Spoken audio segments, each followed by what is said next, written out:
The following contains situations and circumstances that are relatable to all women, but are still uncomfortable and sometimes quite awful. We don't pull any punches. Listener discretion is advised.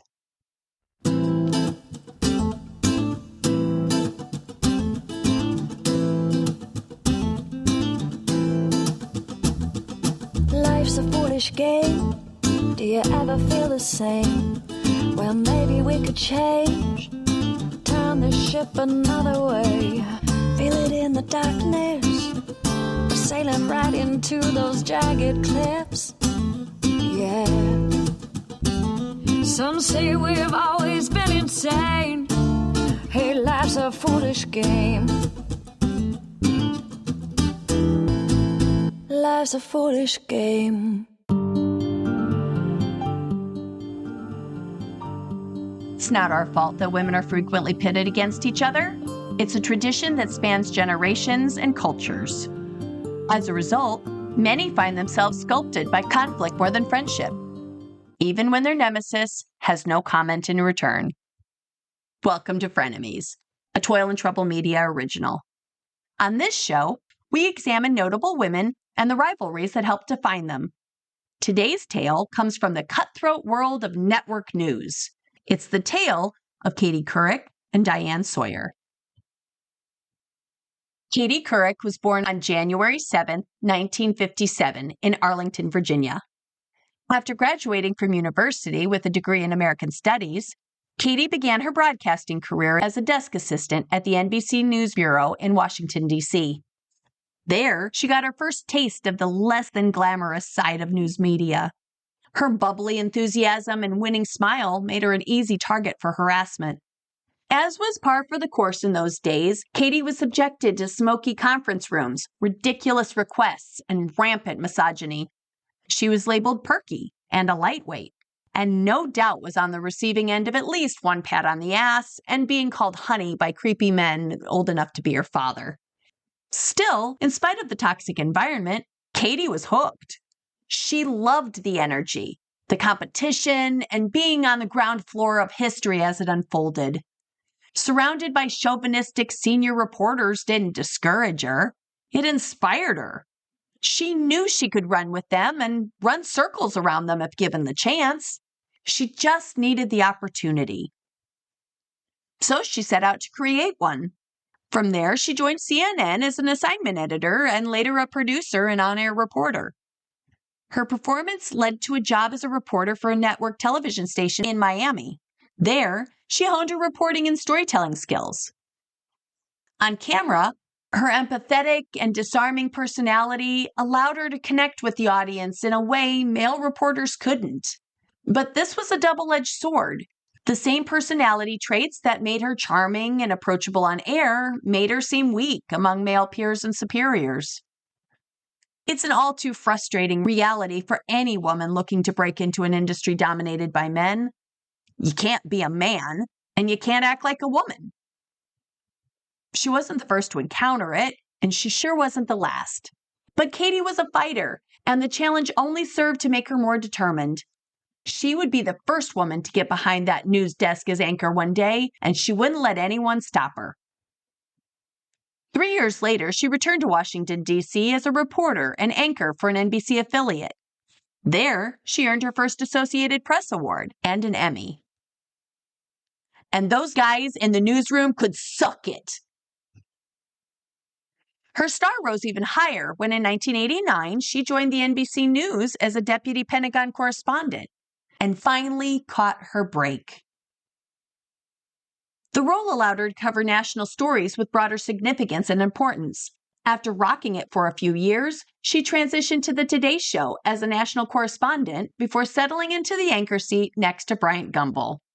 Her dream desk was finally in sight. Katie really grew during her time at the Today Show. Her warm and engaging presence allowed her to establish a strong connection with viewers, and she was known for her ability to balance hard-hitting news stories with lighter pieces. She wasn't stuffy, and the audience loved her. Her versatility and charisma made her stand out, and she often added an unexpected humanity and humor to the show. She was confident, but didn't take herself too seriously, and wasn't afraid to step out of the traditional news anchor persona and show it. While recording a cooking segment with Chef Emeril Lagasse, Katie suffered a case of butterfingers and accidentally dropped a dish on the floor. Rather than becoming flustered, she laughed it off as if it had occurred in her own kitchen.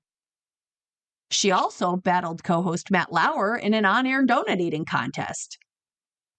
And when other hosts and guests loosened up, she relaxed even more.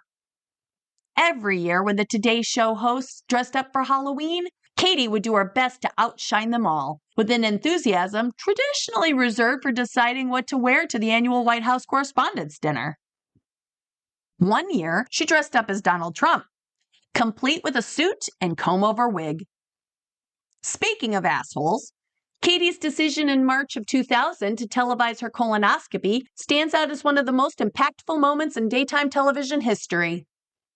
Following the death of her husband from colon cancer, Katie revealed a lot more than her grief when she underwent the procedure live on air to raise awareness about the disease. The segment was credited with significantly increasing colonoscopy rates, a phenomenon that has since been dubbed the Couric effect. Those moments, along with many others, made her a beloved figure on morning television and one of the most recognized faces on daytime TV. Her only competition? The other leading lady, Diane Sawyer. Diane was a network news fixture long before Katie came along. Similar to our girl, Diane launched a career in journalism in the late 1960s when she landed a job as a weather forecaster for a station in Louisville, Kentucky. From there, the former English major / beauty queen became a press aide to the Nixon administration and later a staff assistant to President Nixon himself. In 1978, she joined CBS as a general assignment reporter. But internally, this wasn't a celebrated event. According to reports, many of the rank-and-file men throughout the network were less than thrilled about it. There have even been suggestions that news anchor Dan Rather was against her being hired at all.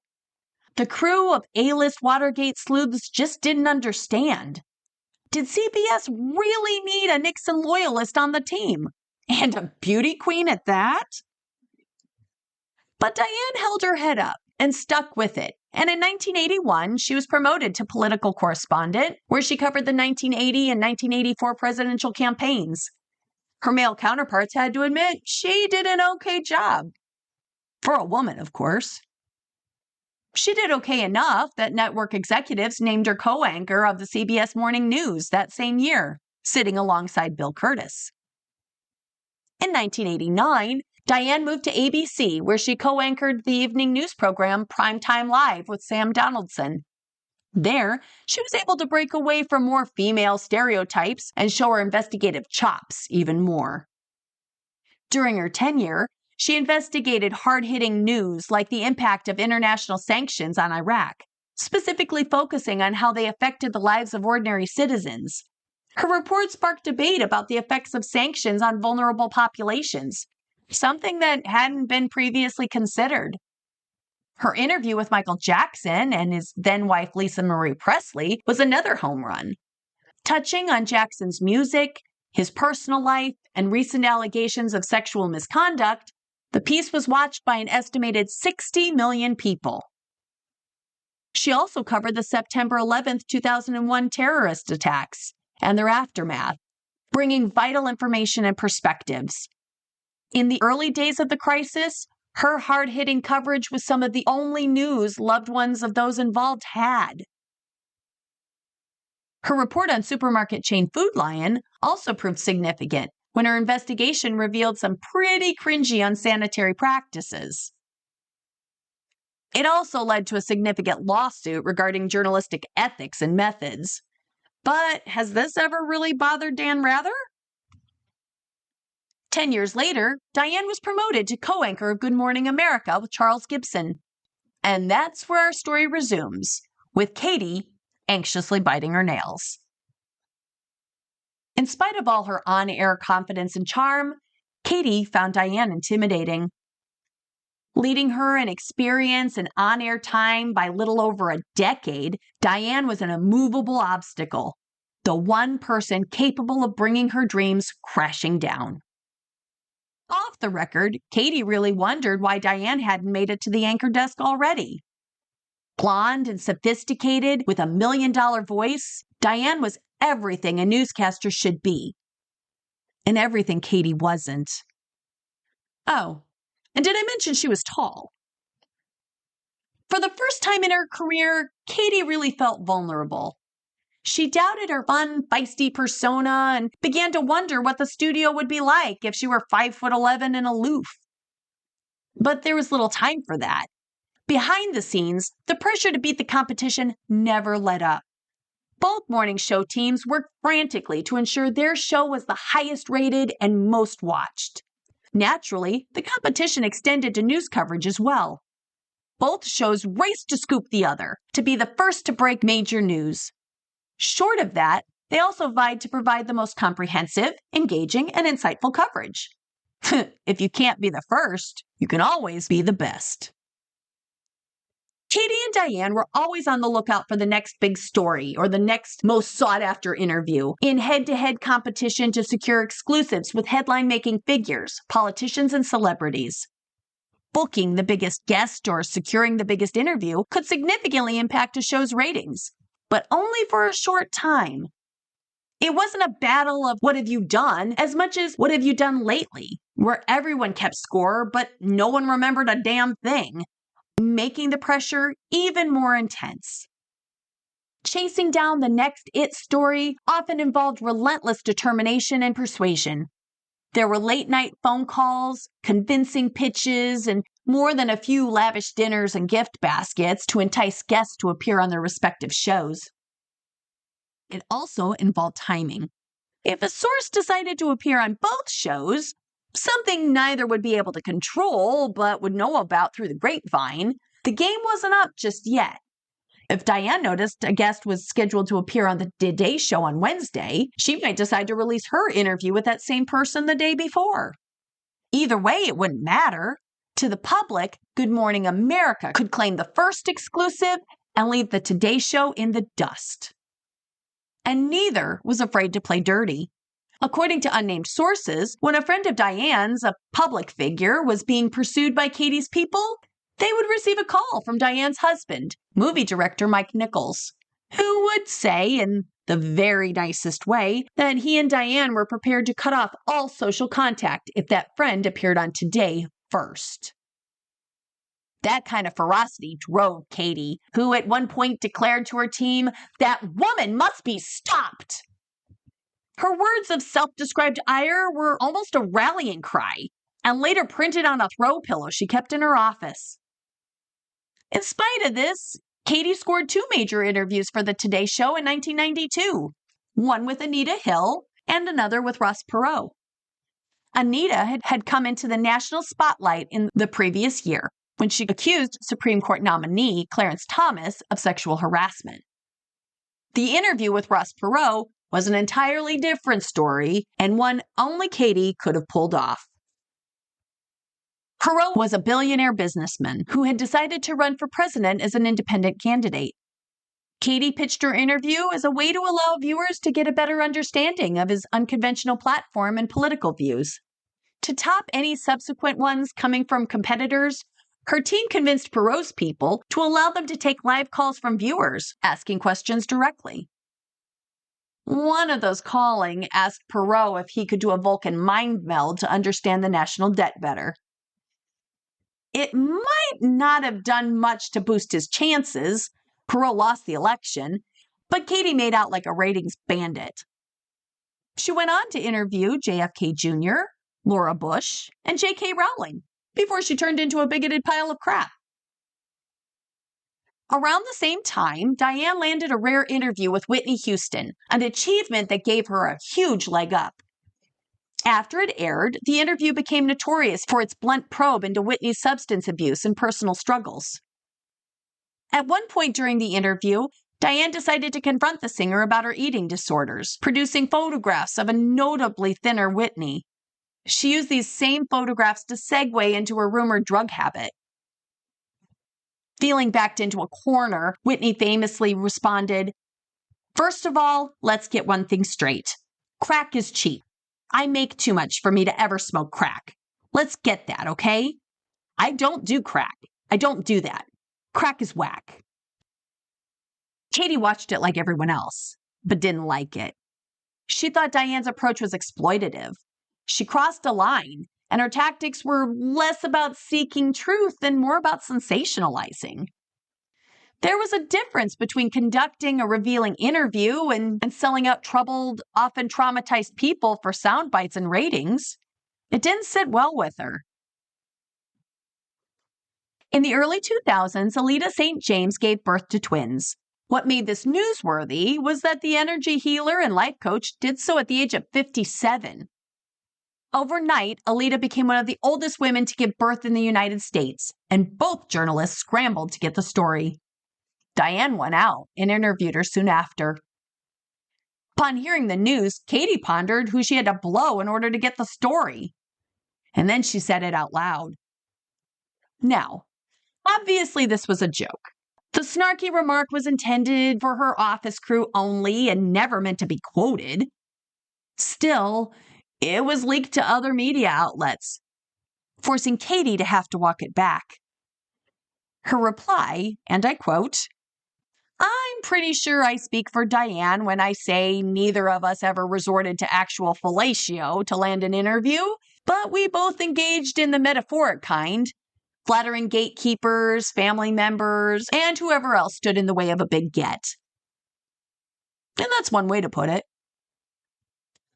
When teenagers Jacqueline Maris and Tamara Brooks were abducted and thankfully rescued, their harrowing tale became the focus of a media storm. As always, Katie and Diane were eager to secure the first interview with the girls. According to Katie, Diane worked her magic and initially seemed to have the upper hand. She portrayed herself to the girls' family as a devoted family woman herself, presumably attempting to create an emotional bond and sense of empathy. As another caring family woman, Diane hoped to make herself more appealing, the one they could trust to tell the young girl's story. But Katie's team wasn't going to give up that easily. When they approached the family, they cleverly highlighted the differences between the hosts when it came to those family situations. Katie was a widowed mother of 2 young girls, while Diane was only a stepmother. Without actually coming out and saying it, the Today team went out of their way to imply that Katie, having personally experienced the challenges and fears of motherhood, could do a better job for them. She would take care of those girls and their story as if they were her own. The strategy worked. She ultimately won the exclusive. Scooping the other side out of a big story and better ratings came with what could almost be described as a high. One that Katie admitted was intoxicating. She loved getting under Diane's skin, freely admitting that Diane got under hers just as much. Mutually competitive? Sure. Contemptuous? Now that depends on who you ask. You see, Diane has never admitted Katie was a rival at all.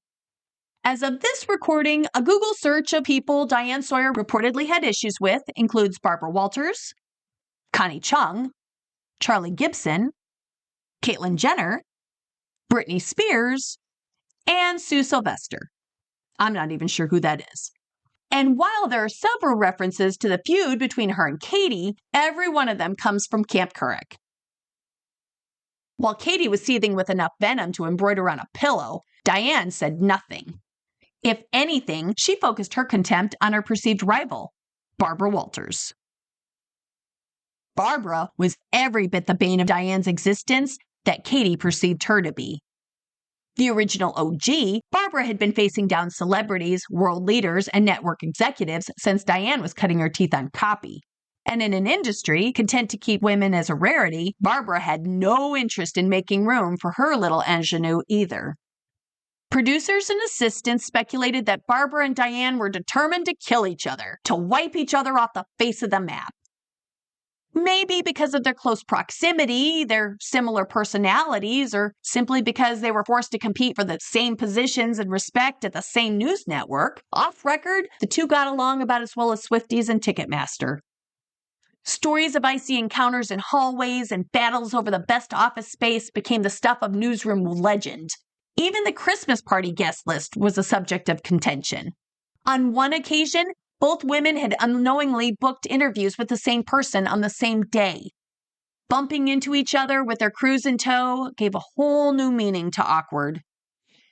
When ABC landed the opportunity to interview Monica Lewinsky at the height of the Clinton-Lewinsky scandal, both women vied for the exclusive. It was eventually assigned to Barbara, much to Diane's disdain. The same contest occurred when O.J. Simpson was promoting his book, If I Did It.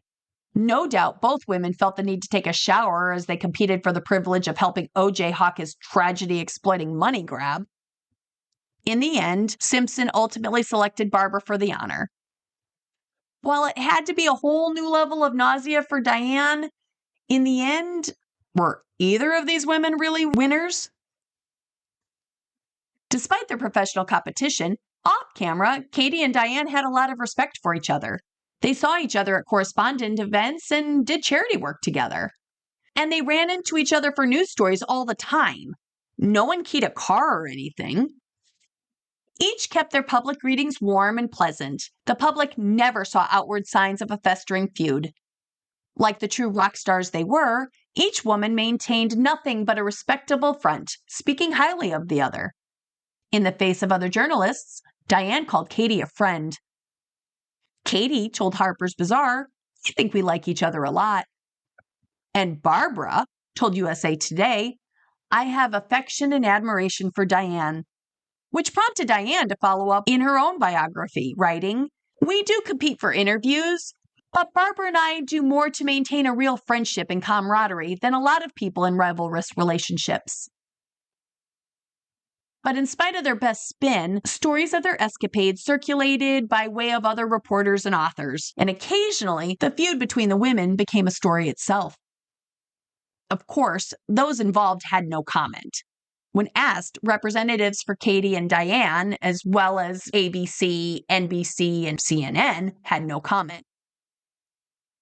Former ABC News president David Weston dismissed any conflict between the women as ancient history, whether fact or fiction, and accused anyone choosing to report on the so-called story of not checking their facts. That doesn't sound like much. Weston intended for his words not to hold weight with the public, but in the journalism world, that is a kick in the nuts. A friend of Diane's once told the Daily Beast that the claims were just too ridiculous to even consider. Ridiculous? I don't know. Competition can make anyone a little crazy, and in that department, journalists always seem to have a head start. Whether real or imagined, it certainly felt personal to Katie. In 2006, Katie ultimately won out when she was named CBS Evening News Anchor. The achievement felt just as good as she dreamed it would. Katie was now in the exact spot once held by Walter Cronkite, finally a force of her own. She wielded that power to continue to draw big-name interviews.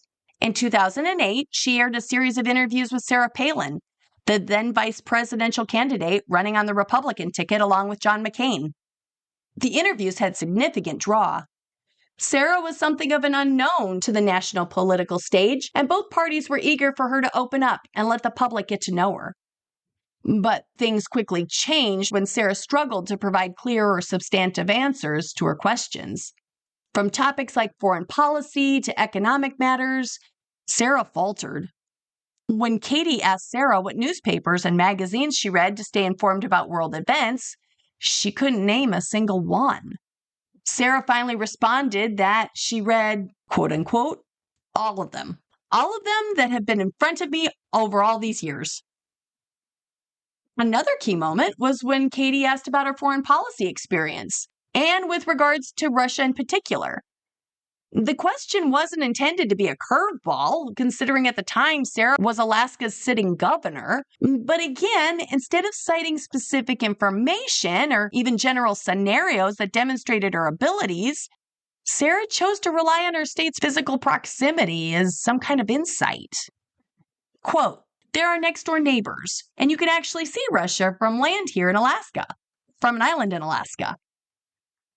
Statements that were later widely mocked in a manner similar to the old joke, "Hey, I can see my house from here." It was a lot to take in. For Diane, too. Insiders claim that when she heard the news, Diane gulped.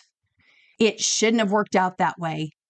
After all, Diane had busted every chop to secure the biggest stories and the biggest ratings. In response, she's said to have lobbied hard to replace Charlie Gibson on World News Tonight. It was a savvy move. By 2009, Charlie had lost most of his momentum and drive. And having dealt with the likes of Barbara and Katie for so long, battle-ready Diane pushed for a replacement. And it was her time. And given the lengths she was willing to go to get the other things she wanted, executives paid attention. They may have been weighing out the potential consequences of denying her, too. If she was willing to pull out bad pictures of Whitney Houston, imagine what she'd do to them. By December, network executives granted her wish, and Diane became the anchor of ABC World News. She was the second woman to reach this milestone, but she intended to be first in the ratings from that point on. Some of the stories she reported on include coverage of poverty and the struggles of families in Appalachia, the Arab Spring uprisings, the 2012 presidential election, and an interview with Congresswoman Gabby Giffords after she was shot in a grocery store parking lot by a wackadoodle who had no business carrying a firearm. And of course, she did a sensationalized piece or two, having kind of cornered the market. Her interview with J.C. Duggard was the first public statement made by the young woman since being kidnapped as a child and held captive for 18 years, and drew nearly 15 million viewers. Katie stayed with the CBS News machine until 2011 before heading back over to ABC to host her own daytime talk show, appropriately named Katie. Similar in style to the Oprah Winfrey Show and the Ellen DeGeneres Show, the hour-long talk show covered a variety of subjects ranging from current events, social issues, health topics, and personal interest. Each episode was completely unique, allowing Katie to be more flexible and creative. Some of her more notable interviews included an exclusive with Manti Te'o, a Notre Dame football star who was involved in a bizarre hoax later deemed to be catfishing, and interviews with the families of victims of the Sandy Hook Elementary School shootings. From its debut, the show faced criticism. Some critics and fans of Katie argued the show didn't fully utilize her talents as a hard-hitting journalist and was far too focused on lighter, entertainment-oriented fluff pieces. As far as complaints go, she could have done worse. If nothing else, it showed her work really mattered and was even missed. Despite decent ratings, Katie was canceled after its second season. The decision reportedly due to a combination of production costs and the show's inability to be sustainable. Back at the ranch, Diane was stepping into her own drama. In 2012, she and her team did a piece about Beef Products Incorporated and its manufacturing of a meat product later referred to as pink slime. The meatpacking company took offense at the unflattering report and sued ABC for defamation. BPI alleged the month-long coverage was misleading and scared off customers, resulting in hundreds of layoffs and lost revenue. Named as a co-defendant in the original lawsuit, Diane testified during the deposition, maintaining, "I read the script. It seemed to be absolutely factual and fair to me as raising an important issue. We were in the business of trying to get answers for consumers." The judge decided Diane believed what she was reporting to be true and dismissed her involvement. ABC wasn't so lucky. The network opted to settle for over $177 million. Diane remained behind the anchor desk for 5 years before stepping down in 2014 in favor of what she called a new role within the network, which would allow her to focus on investigative specials and newsmaking interviews. She was replaced by David Muir. Months into the job, Muir, nicknamed the Brad Pitt of news anchors, was credited for leading world news to a fourth-quarter win over NBC's nightly news for the first time in 7 years. And no doubt a small segment of old guard agreed. An unnamed NBC News executive told the Washington Post, as long as Diane was on the show, they weren't going to win. When David Muir filled in for her, bang, they'd win the day. That was pretty harsh. In her defense, towards the end of her run, World News ratings were already on the way up. But talk of Diane stepping down to dedicate herself to investigative reporting wasn't entirely lip service. The stories she was interested in covering took time, and the constant content demand of World News offered very little. No longer under that kind of pressure, she and her team worked on landmark stories like her eye-opening 2020 story on ISIS recruiting Americans for over a year, and her coverage of the women's prison system, for which she visited 4 women's prisons and spent the night in a maximum security facility in Atlanta, clad in a prison uniform and all. She also suffered major losses. That same year, her mother died. She then lost her husband a month later to a heart attack. Adjusting to life without these 2 very important people was especially difficult. She was incredibly close to her mother and had been lovingly married to her husband for 26 years. Friends described her and Nichols as a couple forever on their honeymoon. Just over a week before his death, he and Diane were spotted at a party. They were still holding hands till the very end. Katie bounced back from her talk show and into a position covering news for Yahoo.com. She also wrote a memoir titled Going There that went on to be a bestseller. As of the time of this writing, Diane was gearing up to interview Jeremy Renner following his life-threatening accident. There's no word yet on who scored the interview with his snowplow. This has been Frenemies. Thanks for listening.